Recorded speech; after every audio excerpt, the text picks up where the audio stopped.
Welcome to the Sony AlphaClassroom.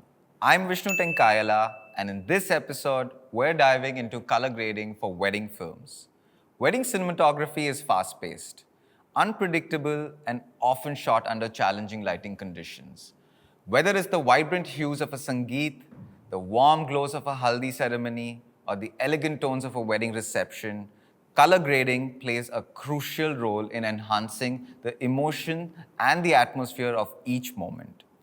Today, I'll walk you through a streamlined workflow that ensures consistency and efficiency while grading wedding films, focusing on practical techniques that elevate the final look without complicating the process.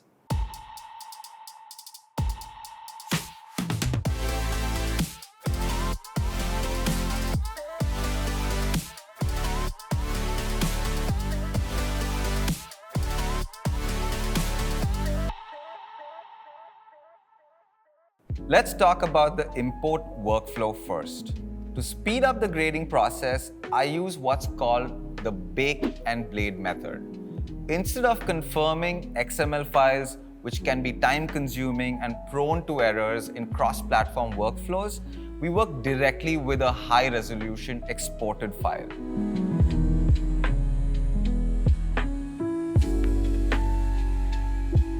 Scene cut detection doesn't detect some of the cuts accurately. So what we can do is we can work with something called as this threshold bar.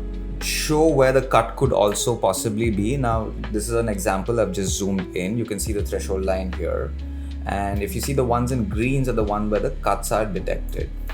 But there are cuts over here as well, which hasn't been detected. So what I do is I just lower the threshold bar and say, hey, this is also part of the cuts.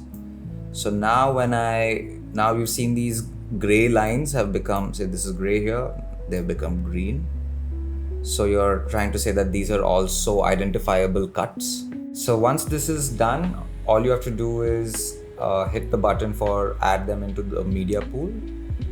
Once that's done, you'd see all your shots that the auto cut detect has identified over here.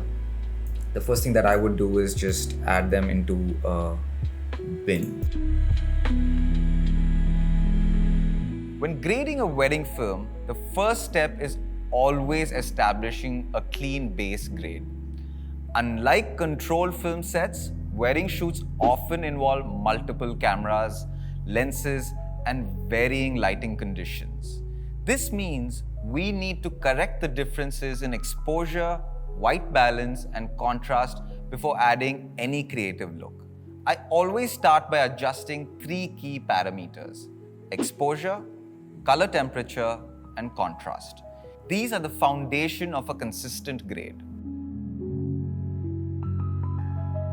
Let's just take this one shot in particular. It's an after party scene. Understand that there are a lot of strobe lights, which means there are a lot of different colored lights that are falling on the subject. So the idea is to just balance the shot, make sure that the exposures are right. Once I've identified the shot, I go to my color panel. Simple. The first thing is to add a node. And the first thing that I would do is to increase the contrast. What that immediately does is it gets my black values on point. The contrast also increases the saturation a little. As you can see that the color from the log footage is kind of like popping a little now, right?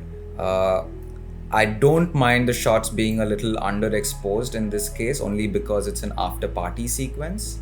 But we can also identify that in using these curves over here.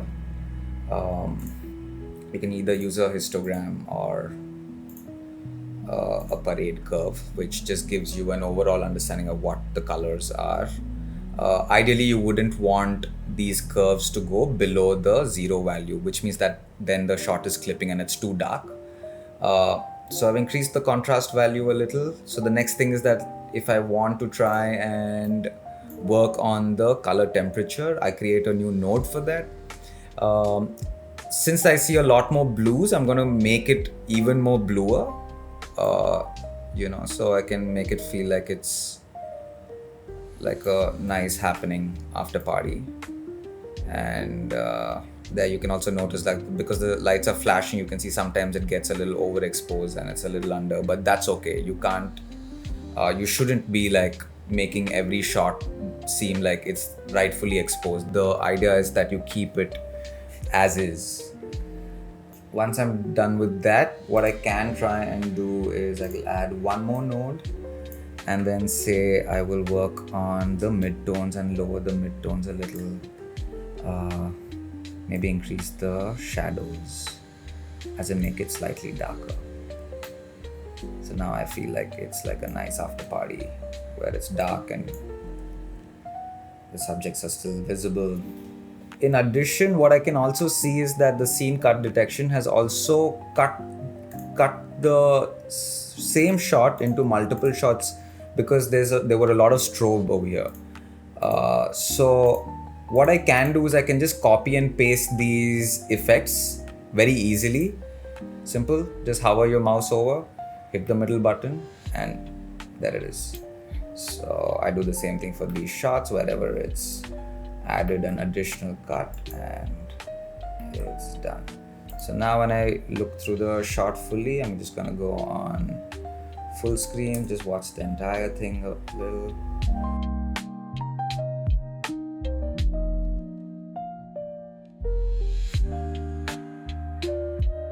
Another critical aspect of wedding color grading is handling mixed camera sources.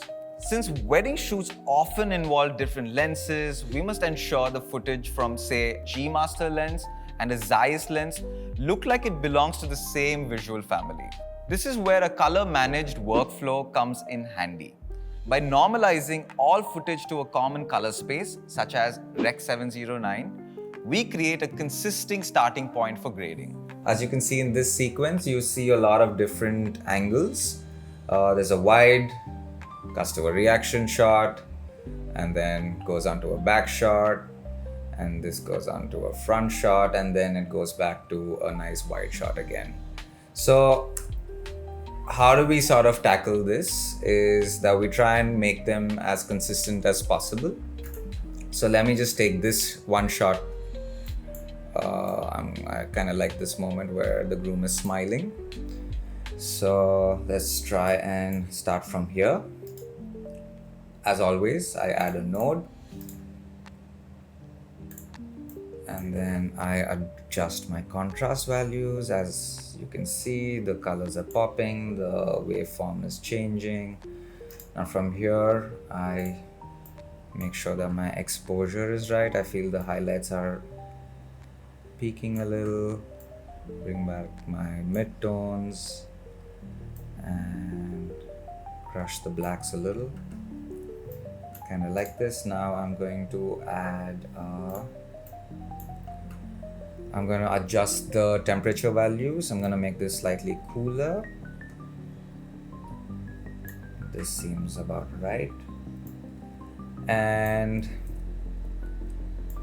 yeah, I like the shot. Right. So now the idea is to use this as a base to sort of work out on the other camera angles as well. So let's try and see how much we can replicate the same grade. So going to a back shot, I'm just going to try and see if I can copy this. That looks good. Maybe I'll just change the temperature a little more, make it slightly cooler.